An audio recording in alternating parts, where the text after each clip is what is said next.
Sainte Mère de Dieu, regardez ses yeux. Quel mal paralysant est cela.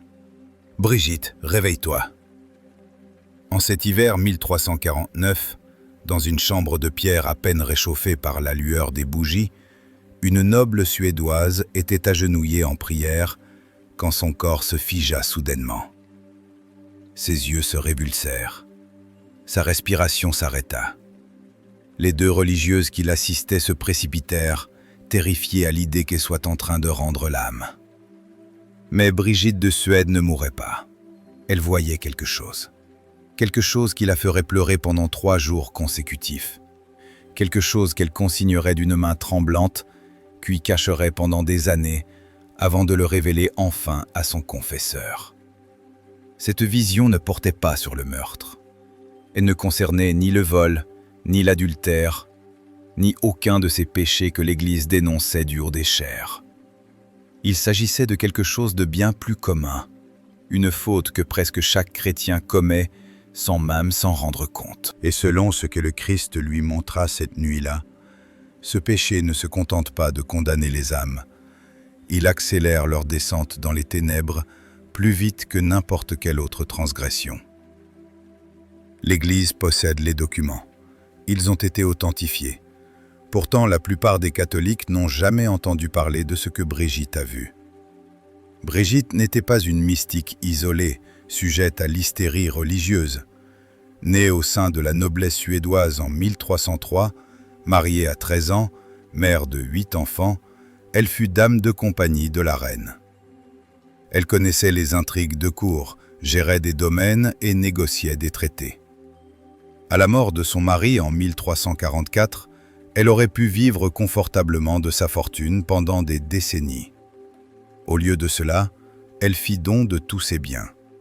Elle abandonna château et influence pour s'installer à Rome, où elle vécut dans une petite cellule, consacrant ses journées à la prière. Les visions avaient commencé avant le trépas de son époux, mais elles s'intensifièrent par la suite. Le Christ lui apparaissait, tantôt ensanglanté par la crucifixion, tantôt rayonnant de gloire. La Vierge Marie lui rendait fréquemment visite. Des saints dont elle n'avait jamais entendu parler lui apportaient des messages, et Brigitte notait tout avec un souci du détail obsessionnel, remplissant 8 volumes qui allaient plus tard être examinés par des évêques, des cardinaux et finalement des papes. En 1391, 18 ans après sa mort, l'Église la proclama sainte. En 1999, le pape Jean-Paul II la nomma copatronne de l'Europe. Ces révélations furent étudiées par des théologiens pendant des siècles, mais une vision en particulier fut de moins en moins citée au fil du temps. Elle rendait les gens trop mal à l'aise. Elle frappait trop juste. Cette vision survint durant sa veille nocturne. Brigitte demandait au Christ de lui montrer les péchés qui mettaient le plus en péril les âmes de son temps. Elle s'attendait à voir des scènes de violence, d'hérésie ou d'immoralité sexuelle. Au lieu de cela, le Christ lui montra une église ordinaire, un dimanche ordinaire. Les fidèles entraient pour la messe, rien ne semblait inhabituel au premier abord. Puis, le Christ attira son attention sur leur cœur. Et Brigitte vit une chose qui lui coupa le souffle. À l'intérieur de chaque personne se trouvait une sorte de géométrie spirituelle, une structure représentant leur relation avec Dieu. Chez certains, elle brillait faiblement. Chez d'autres, elle était presque obscure. Mais chez la plupart, elle vit un phénomène étrange. La structure était fêlée, fracturée, et à travers ces fissures, quelque chose s'écoulait. Ce n'était ni du sang, ni de la lumière, mais autre chose. Le Christ lui parla alors. Sa voix, écrivit-elle plus tard, était douce, mais empreinte d'une tristesse insupportable. Brigitte, ce que tu vois s'échapper de leur cœur, c'est la confiance. Et une fois qu'elle commence à se vider, les ténèbres s'engouffrent pour combler l'espace. Elle observa un homme en particulier. D'un certain âge, bien vêtu, Il était agenouillé avec dévotion durant la consécration. Rien dans son comportement extérieur ne suggérait le péché, mais à l'intérieur de son cœur, les fissures s'élargissaient, et par elles, la confiance se répandait comme l'eau d'un vase brisé. Le Christ lui expliqua la situation avec des mots qu'elle peinerait plus tard à transcrire fidèlement. Ce péché n'était pas le doute. Le doute, disait-il, est honnête. Le doute pose des questions et cherche des réponses. Ici, il s'agissait d'autre chose. C'était le péché de la suspicion secrète. L'homme de la vision avait été blessé par l'Église des années auparavant. Un prêtre s'était montré cruel envers lui en confession. Un évêque avait pris une décision politique qui avait porté préjudice à sa famille. Et au lieu d'affronter ses blessures ou de chercher la guérison, l'homme s'était simplement retiré intérieurement. Il assistait toujours à la messe, récitait ses prières et se disait toujours chrétien. Mais en dessous, dans les replis cachés de son cœur, il avait commencé à suspecter que Dieu ne se souciait peut-être pas réellement de lui, que les promesses n'étaient peut-être pas vraies, qu'il était, au fond, seul au monde. Il n'en parla jamais à personne. Il continuait à accomplir les rituels pendant que la confiance s'écoulait en secret. Le Christ montra à Brigitte ce qui arrive ensuite. Le vide laissé par la confiance partie ne reste pas vide. Il ne le peut pas. Le cœur humain a horreur du vide. Et dans cet espace s'engouffre autre chose. Dans la vision, Brigitte le vit comme une brume sombre, mais elle comprit que cela représentait un agrégat d'attitudes spirituelles. L'amertume venait en premier, puis le cynisme, et enfin une sorte de calcul froid où chaque acte religieux devenait purement transactionnel.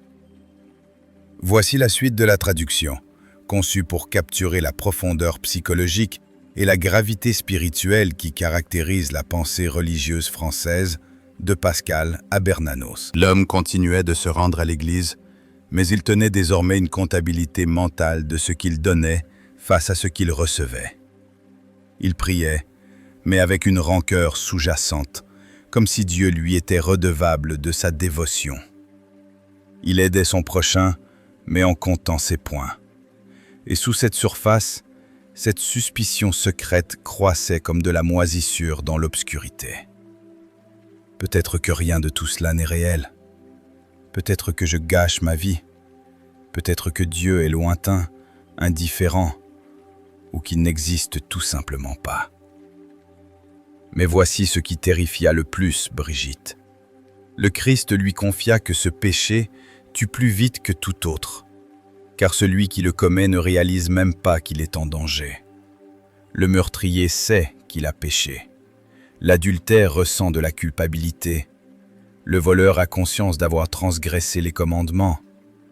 Mais celui qui nourrit une suspicion secrète, expliqua le Christ, est convaincu d'être resté fidèle. Ces personnes continuent d'assister à la messe, de réciter leurs prières et de se revendiquer chrétiennes. Elles n'ont pas de sang sur les mains. Elles n'ont commis aucune transgression flagrante. Dès lors, elles ne se repentent jamais, ne se confessent jamais et ne reconnaissent jamais que quelque chose ne va pas, désespérément. Pendant ce temps, la confiance continue de s'écouler. Les fissures s'élargissent et l'obscurité intérieure devient plus dense, plus lourde, plus enracinée. À l'heure de leur mort, dit le Christ, leur cœur est parfois si rempli de ce cynisme froid qu'ils peuvent à peine le reconnaître lorsqu'ils se retrouvent enfin face à lui. Ils se tiennent devant l'amour infini et leur seule pensée est « Où étais-tu quand j'avais besoin de toi ?» La tragédie, dit-il, est qu'il a toujours été là, mais qu'ils avaient érigé des murs de suspicion si épais que sa présence ne pouvait plus les pénétrer. Et ces murs s'étaient bâtis petit retrait par petit retrait, un infime instant de méfiance secrète après l'autre, sur des années, voire des décennies. C'était là le péché qui entraînait les âmes dans les ténèbres plus vite que la mort elle-même. Non parce qu'il était objectivement le plus grave, mais parce qu'il était le plus invisible, le plus insidieux, le plus difficile à détecter et le dernier à être confessé. Brigitte consigna cette vision, mais elle craignait de la diffuser largement. Elle la montra d'abord à son confesseur, un prêtre érudit nommé Pierre d'Alvastra. Après l'avoir lu, il resta longtemps silencieux. Enfin, il dit « Cela offensera beaucoup de gens. »« Pourquoi ?» demanda Brigitte. « Parce que, » répondit Pierre avec prudence, « cela suggère que la moitié des fidèles présents à l'église le dimanche sont en danger de mort spirituelle sans même s'en douter. » Lorsque des fragments de la vision finirent par circuler, les réactions furent mitigées. Certains saints et mystiques reconnurent immédiatement ce que Brigitte décrivait. Ils l'avaient perçu en eux-mêmes, cette fuite lente de la confiance après les déceptions, ce durcissement graduel après des prières restées sans réponse. Mais les autorités de l'Église étaient nerveuses. Si les fidèles commençaient à examiner leur cœur à la recherche d'une suspicion secrète, qu'y trouveraient-ils ? Cela provoquerait-il une panique collective? Cela rendrait-il les gens plus anxieux plutôt que plus fidèles? Certains évêques découragèrent discrètement la discussion sur cette révélation particulière, non par doute sur son authenticité, mais par crainte de ses implications. Ainsi, au fil des siècles, elle fut de moins en moins mentionnée. D'autres visions de Brigitte devinrent célèbres. Ses descriptions de la passion du Christ, ses avertissements au pape corrompu, ses prophéties sur la réforme de l'Église. Mais cette vision-là, celle de la suspicion secrète, s'effaça peu à peu de la mémoire populaire, jusqu'à ce que la plupart des catholiques n'en aient plus jamais entendu parler. Pourtant, un document a survécu. Une lettre que Brigitte écrivit à une amie en Suède, une femme nommée Katharina, qui lui avait écrit son désespoir. Le jeune fils de Katharina était mort subitement. Elle avait prié avec acharnement pour sa guérison. L'enfant était mort malgré tout, et Katharina écrivit à Brigitte. « Je ne sais plus si je peux faire confiance à Dieu. Je vais toujours à la messe, je dis toujours les prières, mais à l'intérieur, j'ai l'impression que quelque chose s'est brisé. Mon âme est-elle en danger ?» La réponse de Brigitte est conservée dans les archives de l'ordre de Sainte-Brigitte. Elle ne fait que 3 pages, mais chaque ligne brûle d'urgence. Elle n'offre pas de platitude réconfortante. Elle ne dit pas à Katharina que tout arrive pour une raison, ou qu'elle a simplement besoin de plus de foi. Au lieu de cela, Brigitte écrit « Oui, ton âme est en danger de mort. Non pas parce que tu souffres, non pas parce que tu t'interroges, mais parce que tu continues d'accomplir les rituels tout en cachant la brisure de ton cœur. La suspicion que tu nourris en secret est un poison qui se propagera. Tu dois l'exposer à la lumière immédiatement. » Brigitte confie alors à Katharina une leçon apprise d'une autre vision. Le Christ lui avait expliqué que la suspicion secrète est comme une infection spirituelle. Si on l'expose tôt, si on la confesse honnêtement, si on l'expose au grand air de la vérité, elle peut être guérie assez facilement. Mais si on la cache, si l'on continue d'accomplir ses devoirs religieux en prétendant que tout va bien, l'infection se propage. Elle passe du cœur à l'esprit, de l'esprit à la volonté, et de la volonté à la personnalité tout entière. Finalement, écrivit Brigitte, vous devenez une personne techniquement chrétienne, mais fonctionnellement athée. Vous agissez par habitude. Vous maintenez les apparences, mais le lien vivant avec Dieu a été tranché. Et le pire, c'est que vous êtes entouré de gens qui font exactement la même chose. Brigitte estimait que la moitié de l'assemblée se trouvait à un stade quelconque de cette agonie spirituelle. Tous feignants, tous jouant la comédie, tous secrètement suspects que tout cela n'a peut-être aucun sens. Et aucun n'en parlant, car l'admettre serait avouer un échec, une faiblesse. Admettre qu'ils ne sont pas ces chrétiens forts et fidèles qu'ils paraissent être. La lettre de Brigitte à Katharina devient plus précise encore. Elle y décrit des signes précurseurs, des balises permettant de savoir si la suspicion secrète est en train de prendre racine. D'abord, vous commencez à contester intérieurement les sermons tout en feignant une écoute attentive. Le prêtre parle de l'amour de Dieu, Et au fond de vous, vous songez, c'est facile à dire pour vous, vous n'avez pas vu mourir votre enfant. Ensuite, vos prières deviennent de plus en plus mécaniques. Vous prononcez les mots, mais vous n'attendez plus vraiment que quelqu'un les entende. C'est devenu une habitude religieuse, un réflexe comme le signe de croix avant le repas, plutôt qu'une véritable conversation. Troisièmement, vous ressentez une petite satisfaction amère en entendant parler des luttes spirituelles d'autrui. Non par cruauté, mais parce que leurs doutes valident votre propre suspicion. Tu vois, pensez-vous, je ne suis pas le seul à avoir remarqué que Dieu ne se manifeste pas. Quatrièmement, vous fuyez les conversations profondes sur la foi. Si l'on vous demande comment va vraiment votre âme, vous esquivez par des réponses lisses et superficielles. Oh, vous savez, on essaie de rester fidèle. Pourtant, à l'intérieur, vous vous noyez. Enfin, vous vous surprenez à être attiré par les scandales religieux et les controverses ecclésiales. Non pour les résoudre, mais parce qu'ils justifient votre méfiance. Chaque évêque corrompu, chaque prêtre hypocrite, chaque défaillance institutionnelle devient une pièce à conviction dans votre procès secret contre Dieu. Brigitte expliqua à Katharina que ces signes indiquaient la propagation de l'infection et que le remède était d'une simplicité terrifiante. Il fallait confesser la suspicion elle-même, et non plus seulement ses péchés. Confessez le fait que vous n'êtes plus sûr de faire confiance à Dieu. Confessez que vous agissez par automatisme. Confessez que quelque chose s'est brisé en vous et que vous ne savez pas comment le réparer. C'est là, écrivit Brigitte, ce que la plupart des gens sont incapables de faire. Ils confesseront la luxure, l'avarice, la colère ou l'orgueil.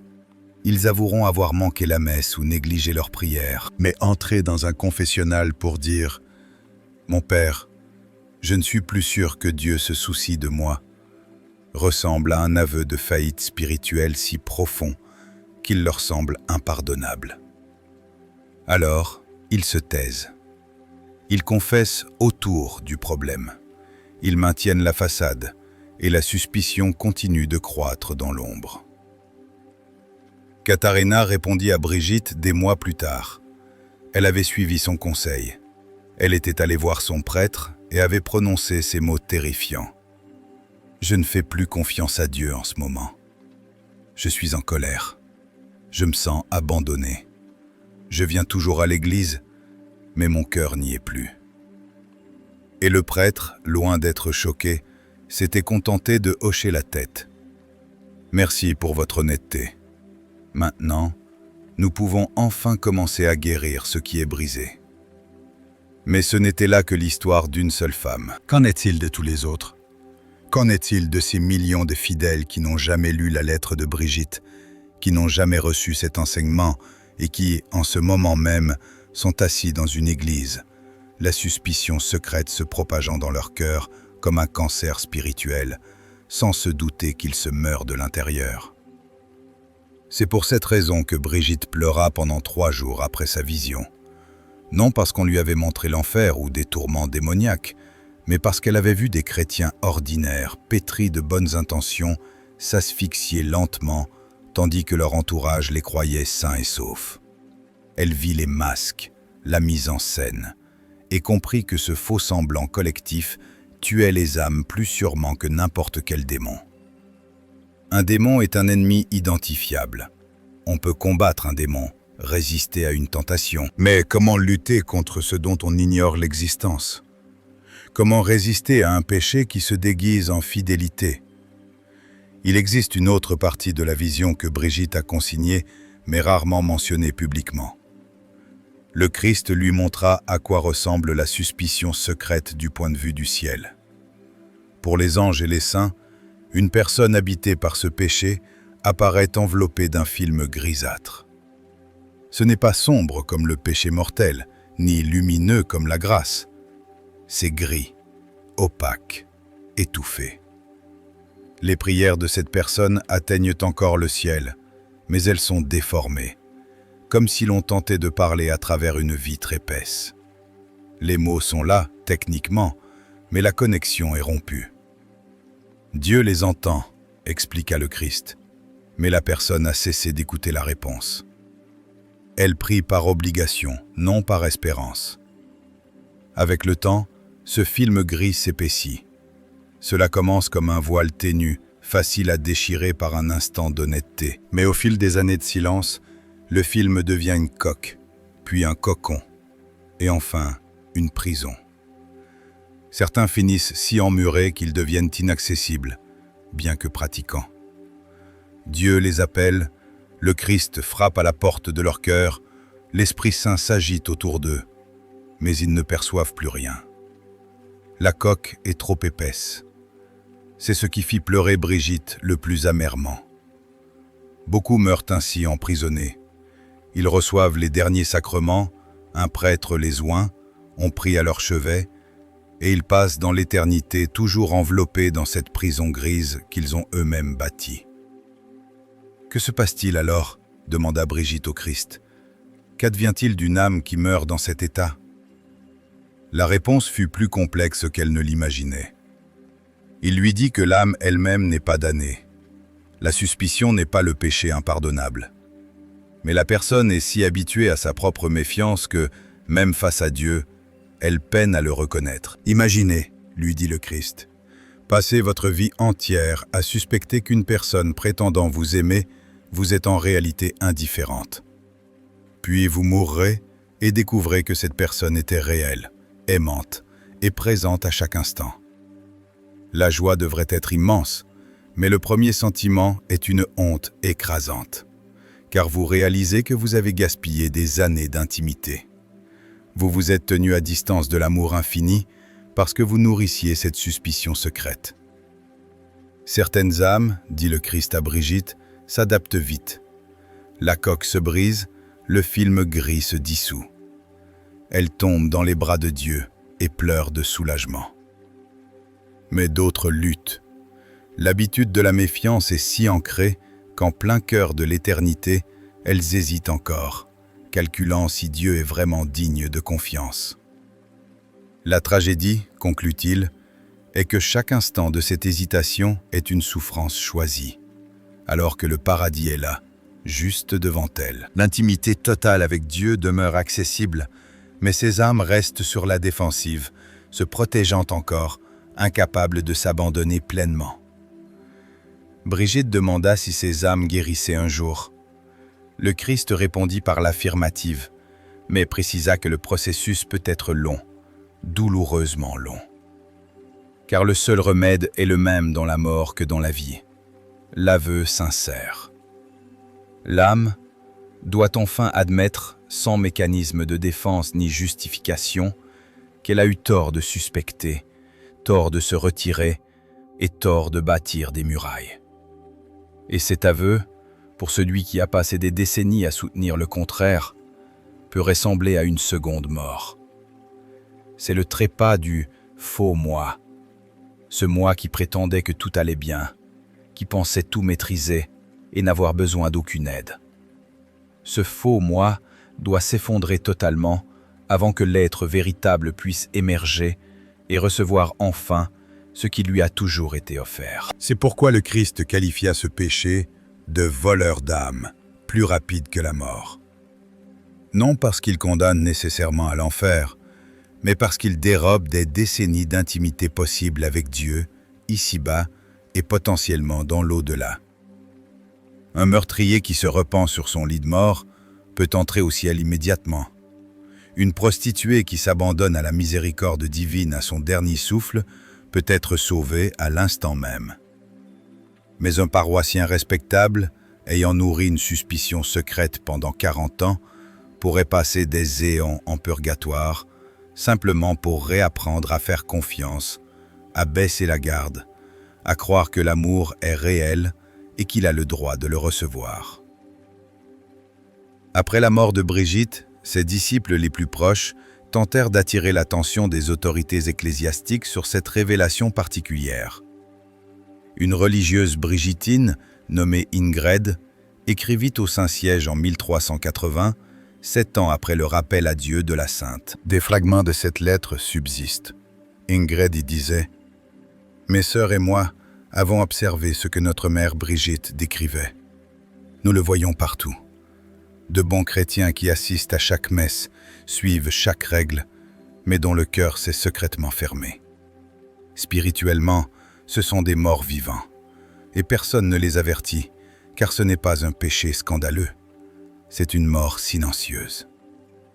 La réponse de l'évêque fut diplomatique, mais au fond dédaigneuse.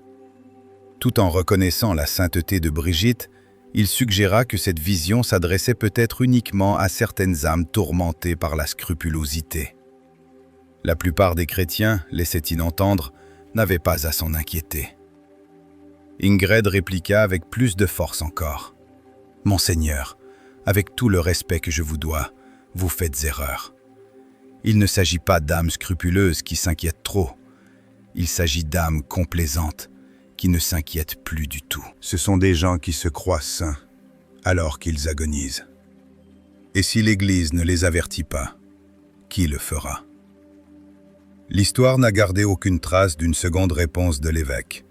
Ce qui est documenté, en revanche, c'est qu'au cours des siècles suivants, les autres visions de Brigitte furent largement copiées et diffusées.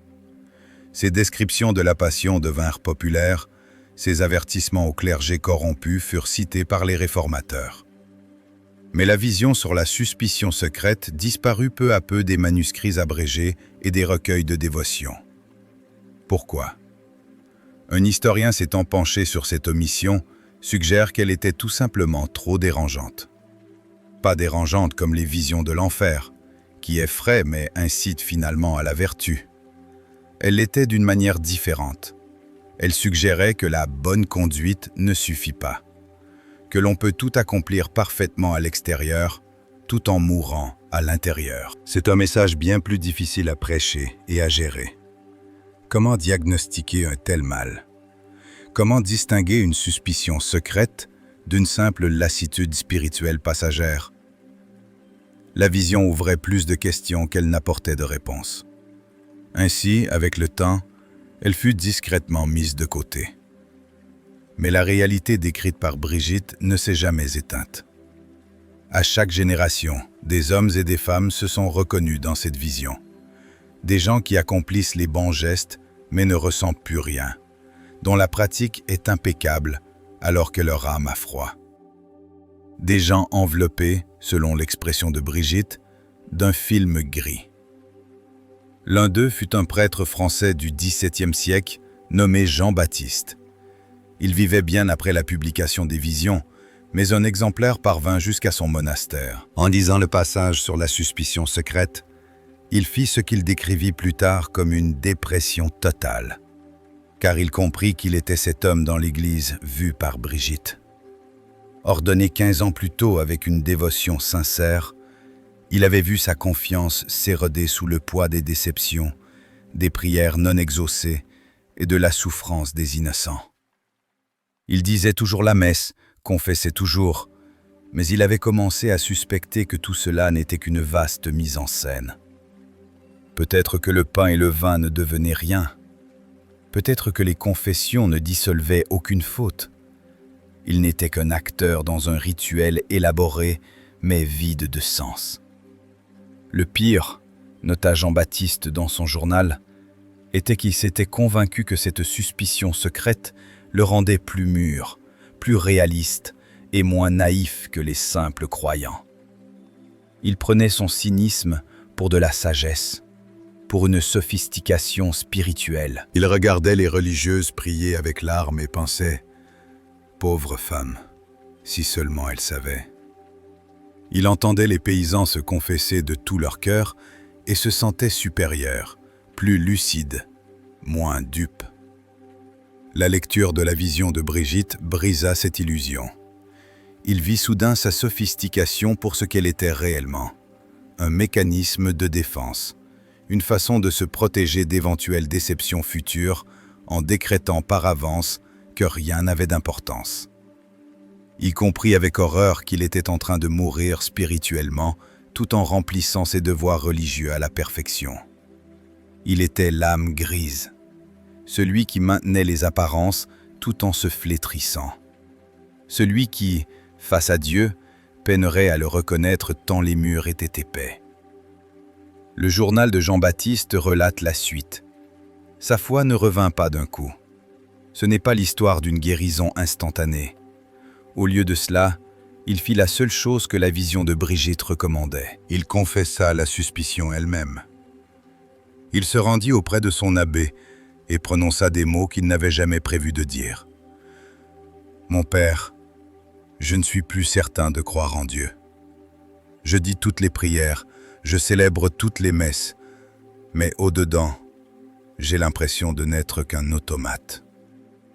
Je ne sais pas si cela fait de moi un imposteur ou autre chose, mais je ne peux plus prétendre que tout va bien. » La réponse de l'abbé le surprit. Le vieil homme se contenta de hocher la tête. « Merci.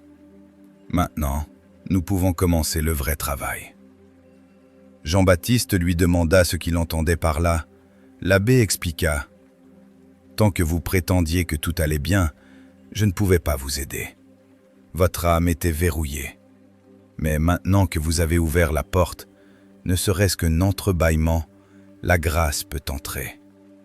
Vous n'avez pas besoin d'avoir une foi parfaite en ce moment.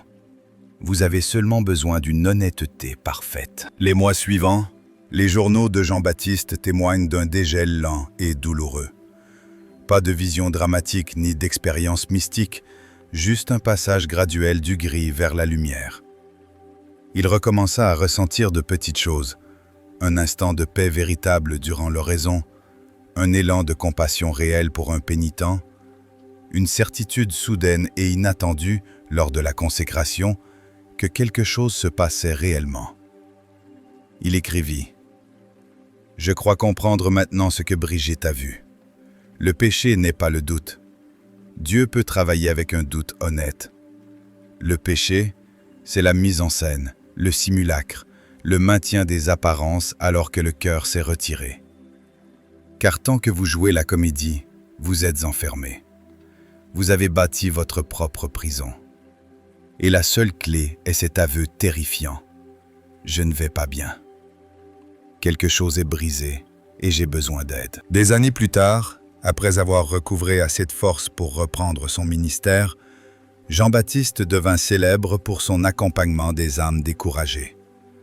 Il décelait le film gris chez les autres, car il en avait été lui-même enveloppé. Il voyait ceux qui maintenaient une pratique parfaite tout en mourant intérieurement. Il posait à chaque personne cette unique question. Êtes-vous honnête avec Dieu?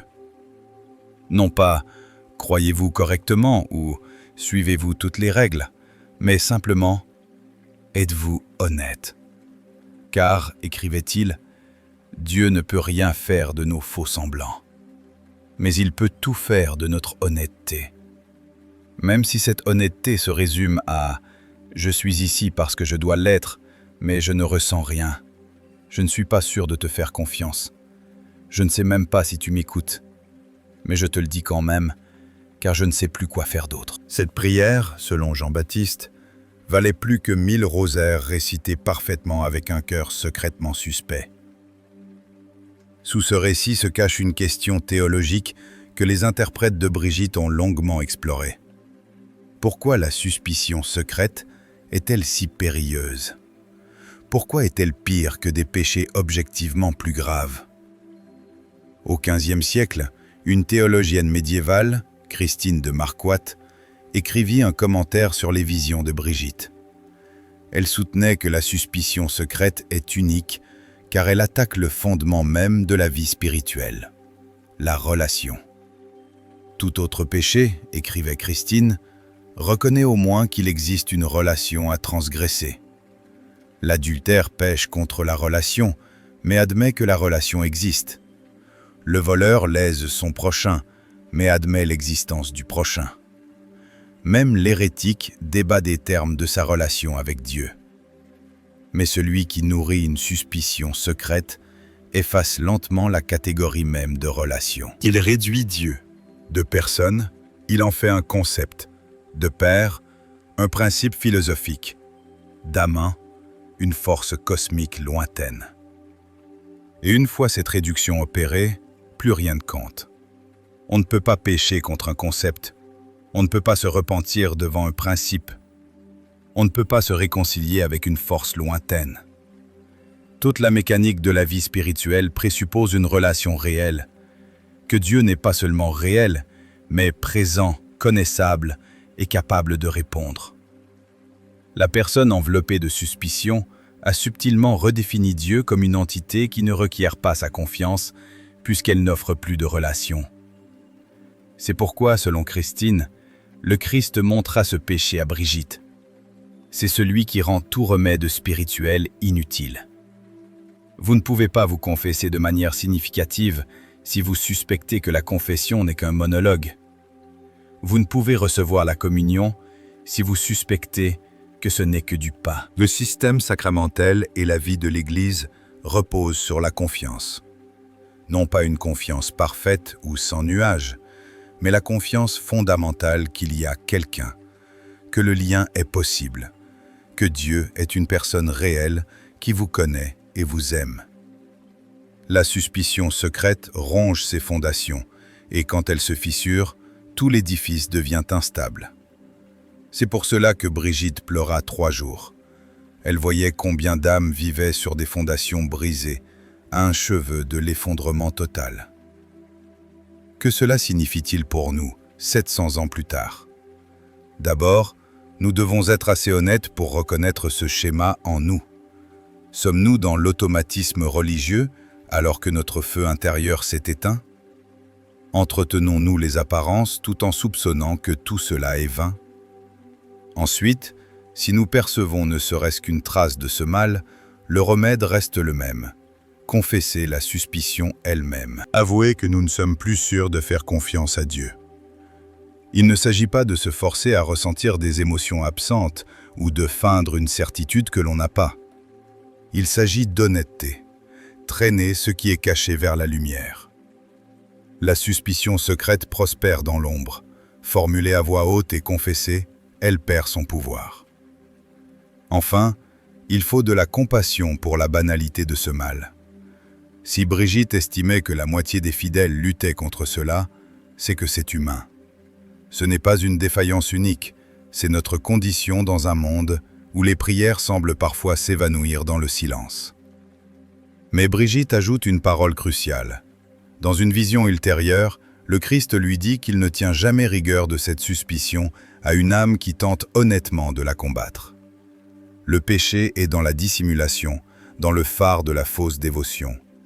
Une personne qui vient à lui et dit « Je peine à te faire confiance, mais je suis là malgré tout. Aide-moi » lui est infiniment plus agréable que celle qui accomplit des dévotions parfaites avec un cœur verrouillé. Dieu, écrivait Brigitte, préfère notre désordre honnête à notre perfection jouée. Il préfère que nous venions à lui en colère, doutant, confus ou suspects, mais vrais, plutôt que de rester à distance en prétendant être proche. La suspicion ne devient mortelle que lorsqu'on la couve en secret. Exposée à la lumière, offerte à Dieu comme notre état réel, elle peut être guérie, non pas instantanément, non pas sans effort, mais elle peut être guérie. Brigitte passa les 20 dernières années de sa vie à Rome. On raconte que ceux qui venaient la voir pour un conseil s'entendaient invariablement poser cette même question. Êtes-vous honnête avec Dieu? Parfois les gens s'en offusquaient. Ils énuméraient leurs dévotions, leurs prières, leurs bonnes œuvres. Brigitte les écoutait patiemment, puis demandait à nouveau « Mais êtes-vous honnête avec Dieu sur l'état de votre cœur ?» Beaucoup restaient sans réponse, car ils n'avaient jamais envisagé les choses sous cet angle. Ils confondaient l'activité religieuse avec la relation vivante. Ils prenaient la performance pour de la présence. Et Brigitte leur faisait remarquer avec douceur que toute leur agitation, toute leur ferveur apparente ne valait rien si leur cœur s'était secrètement retiré. Il vaut mieux, leur disait-elle, une seule phrase honnête que 1000 prières mensongères. Il vaut mieux s'asseoir en silence, en admettant ne rien ressentir, que de réciter des dévotions élaborées pour se cacher derrière les mots. Dieu n'a pas besoin de nos mises en scène. Il veut nos cœurs. Et il ne peut les avoir si nous les avons verrouillés derrière les murs de la suspicion secrète. Lorsqu'elle mourut en 1373, ses dernières paroles furent, dit-on, « Dites-leur d'arrêter de faire semblant. » Ses disciples ne comprirent pas immédiatement. Dire à qui? De cesser de feindre quoi? Mais l'une de ses filles, Catherine, crut comprendre. Brigitte avait passé des décennies à voir des âmes enveloppées d'un film gris, des gens d'apparence saine qui mouraient à l'intérieur. Son dernier souhait était que quelqu'un leur dise la vérité. Cessez de prétendre que tout va bien quand ce n'est pas le cas. Cessez de simuler une dévotion que vous ne ressentez pas. Cessez de maintenir les apparences alors que votre cœur a déserté. Arrêtez, tout simplement. Soyez honnête. Confessez l'état réel de votre âme, aussi sombre, froid ou méfiant soit-il. Car seule l'honnêteté peut guérir ce que le faux semblant a brisé. C'était le message d'urgence que Brigitte voulait laisser. Pas une théologie complexe, ni des techniques spirituelles savantes, mais juste arrêtez de faire semblant. Soyez vrai. Laissez Dieu voir votre cœur tel qu'il est et non tel que vous pensez qu'il devrait être. Le péché qui entraîne les âmes dans les ténèbres plus vite que la mort n'est pas l'un de ces péchés spectaculaires que tout le monde redoute. C'est le retrait silencieux, la suspicion secrète, l'érosion lente et cachée de la confiance alors que l'on maintient une façade irréprochable. Et le remède est d'une simplicité terrifiante, mais d'une difficulté presque insurmontable. L'honnêteté. Si, en lisant ceci, vous vous êtes reconnu ne serait-ce qu'un peu, si vous avez ressenti ce film gris, ou si vous vous êtes surpris à sauver les apparences alors qu'au-dedans tout est devenu froid, vous savez ce qu'il vous reste à faire. Pas demain, pas quand vous vous sentirez prêt, mais maintenant. Trouvez un prêtre, un directeur spirituel ou un ami de confiance et prononcez les mots qui vous terrifient. Je crois que j'ai cessé de faire confiance à Dieu. Je continue de faire tout ce qu'il faut, mais mon cœur n'y est plus. Quelque chose s'est brisé et je ne sais pas comment le réparer. J'ai besoin d'aide. Ces mots ressembleront à une agonie spirituelle, à l'aveu d'un échec total, comme si vous déchiriez le dernier lambeau de votre image de personne de foi. Mais de l'autre côté de cette petite mort se trouve la seule chose qui puisse vous sauver. Une relation réelle. Pas jouée, pas feinte, réelle. Brigitte a vu, il y a 700 ans, que cette relation authentique est la seule chose que Dieu attend réellement de nous. Tout le reste, les prières, les dévotions, les bonnes œuvres, n'a de valeur que si cela jaillit de cette source. Sans ce fondement de confiance honnête, tout n'est que bruit et mouvement inutile, des âmes grises enveloppées d'un film gris, s'asphyxiant lentement dans une obscurité de leur propre fabrication. Cessez de faire semblant. Soyez honnête. Laissez les murs se fissurer. Laissez le film gris se déchirer. Laissez Dieu voir qui vous êtes vraiment aujourd'hui et non qui vous devriez être. C'est là le remède. Cela l'a toujours été. C'est ce que Brigitte a tenté de nous dire jusqu'à son dernier souffle. Si ce message vous a aidé à réfléchir ou vous a apporté une certaine clarté, n'hésitez pas à méditer ces paroles. Ces enseignements sont là pour guider et protéger. Les partager, c'est aider d'autres âmes à sortir de l'ombre. Ce n'est pas pour la gloire des chiffres, mais pour la diffusion de ce qui est bon, vrai et essentiel. Merci de votre écoute. Que la grâce de Dieu vous accompagne.